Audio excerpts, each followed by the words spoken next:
Ayan po mga kabida, isa hong magandang oras po sa lahat at welcome po sa aking channel. Nako, ito maganda hong pag-usapan po mga kabida.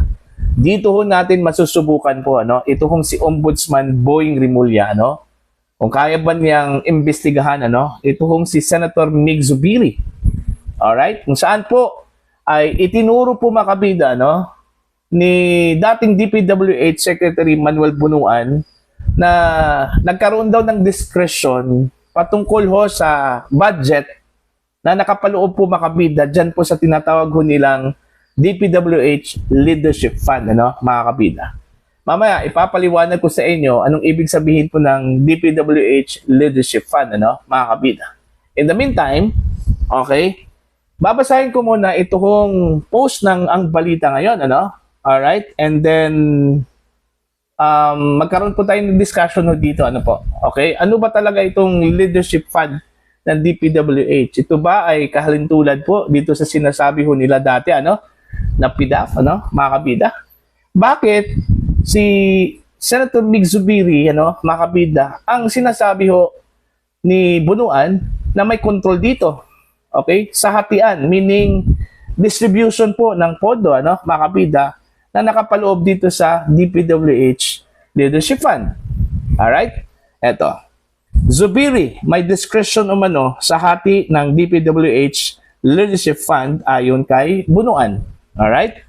Isiniwalat ni dating DPWH Secretary Manuel Bunuan na si dating Senate President Mig Zubiri umano ang may discretion sa halaga ng Leadership Fund na ilalaan sa bawat senador para sa kanilang priority projects. Ayon, doon pala kinukuha po, mga kabida, ito hong mga priority projects po ng mga senador. Okay? Hindi ko alam kung ito ba ay currently, mga kabida, o sa mga previous na mga taon, Okay? Mga kabida, po. Okay, tuloy po tayo. Ayon kay Bunuan, minimum 500 million pesos umano ang nakalaan sa bawat senador, habang 1 billion pesos naman sa mga chairman ng mga major Senate committees. Ayun. So, sa madaling salita, assured na po dito mga kabida, ito hong bawat senador ng 500 million pesos as minimum amount. Okay? Bilang pondo sa kanilang priority projects po, mga kabida. Okay? Samantala, ito hong mga chairman ng mga major committees, napakalaki. Doble po, nasa 1 billion pesos po, mga kabida. Okay? Ipinaliwanag niyang ang leadership fund ay isang ad hoc allocation na ginagamit upang maisama sa national budget ang priority projects ng mga senador. Wala pang tugon mula kay Zubiri kaugnay ng isiniwalat ni Bunuan. Alright? Eto, maganda to, mga kabida. Ni-research ko kung anong ibig sabihin ng leadership fund, mga kabida. Okay?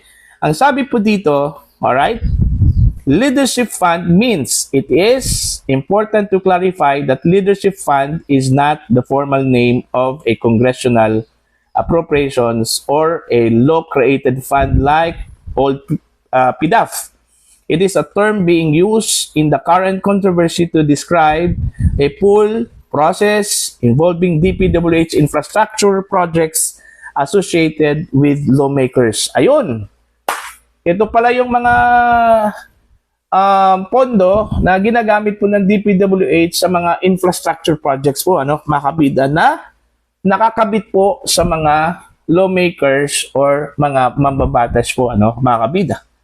According to Senator Panfilo Lacson, the DPWH Leadership Fund allowed legislators to insert projects at the NEP level. Okay?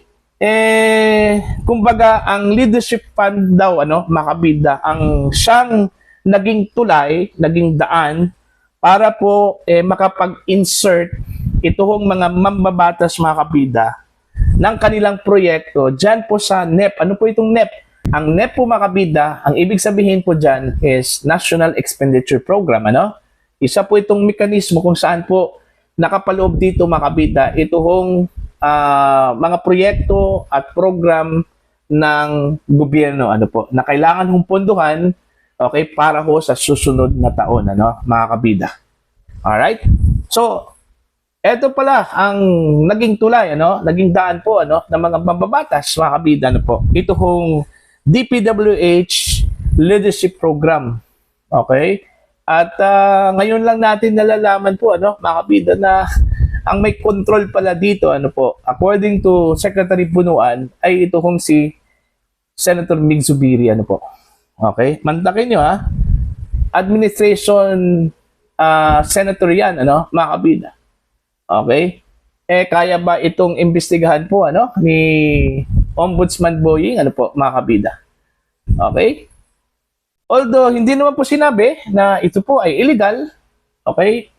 Disallowed ito, ano, mga kabida. Wala naman pong sinabi na gano'n, ano? I don't think kung katulad ba ito, ano, mga kabida sa PDAF dati, ano, na dineclare po mga kabida ng Korte Suprema bilang unconstitutional po, ano. Okay, ngayon ko lang rin narinig itong term na DPWH Leadership Fund, ano, mga kabida. Okay? So, eto, billions of pesos po ang involved na pondo dito, ano, mga kabida, hindi lang po millions of pesos. Mantakin nyo, ha?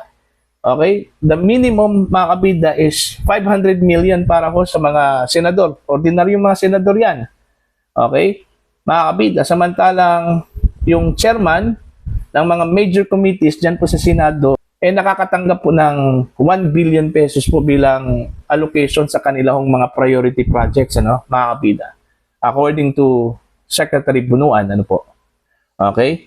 So, para sa akin, kailangang imbestigahan ito, ano, mga kabida.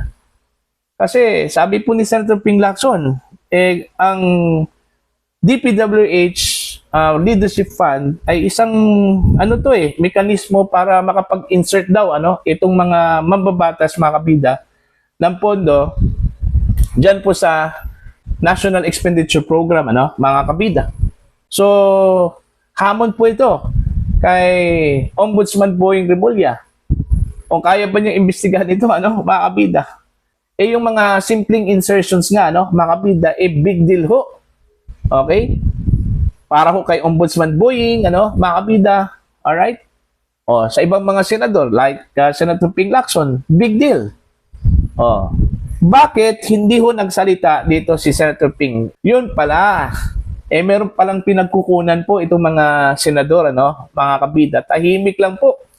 Okay? Pero meron palang, kumbaga, source of funds, ano, etong DPWH Leadership Fund, ano, mga kabida.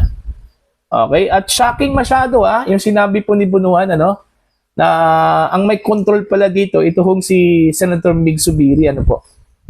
Alright? Administration senator yan, ano, mga kabida. Nga, ang sabi ko kanina, malaking hamon po ito, ano. Titingnan natin, mga kabida, kung kaya ba ni Ombudsman Boying na imbestigahan itong DPWH Leadership Fund, ano, mga kabida. Hindi natin alam kung ito ba ay legal. Okay? Constitutional ba ito, ano? Kasi yung PDAF nga idineklara po ng Korte Suprema bilang unconstitutional po, ano, mga kabida, ano po. Hindi natin alam kung ito bang DPWH Leadership Fund ay legal ba to? Okay? Constitutional ba to, ano? So, dapat pong imbestigahan ito kasi hindi lang po millions of pesos ang involved dito, ano, mga kabida, kundi billions of pesos Sabi po ni Bunuan, chairman po ng committee, lalong-lalo na po pag major committee po, ano, dyan sa Senado, makakatanggap po ng 1 billion pesos po, ano, mga kabida. Samantalang 500 million para ho sa mga senador. Ibig sabihin, most probably, baka simpleng senador, walang hinahawakang committee, ano, mga kabida. O, see? Hindi ba ito worth investigating na issue, ano, mga kabida, ano po? Okay? This is a big challenge ho para kay Ombudsman Boying kasi umalala po niyo, mga kabida, kunting issue lang po, ano, lalong-lalo na po involving minority senators. Ito hong mga oppositionist, ano, mga kabida, ng mga senador, iniimbestigahan at kinakasuhan, ano, mga kabida. Diba? So dito natin masusubukan kung kaya ho ni Ombudsman Boying Rimulya na imbestigahan ang mga senador, ano, lalong-lalo na po ito hong mga kaalyado po ng administrasyon. Alright? Mga kabida, ano po. At ang tanong ho dito, Okay? Sino-sino itong mga nakatanggap po ng budget, okay, mula mismo sa DPWH Leadership Fund, mga kabida.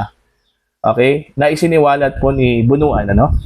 Nagtataka lang din po ako, ano, kung bakit tahimik dito si Senator Ping Lacson.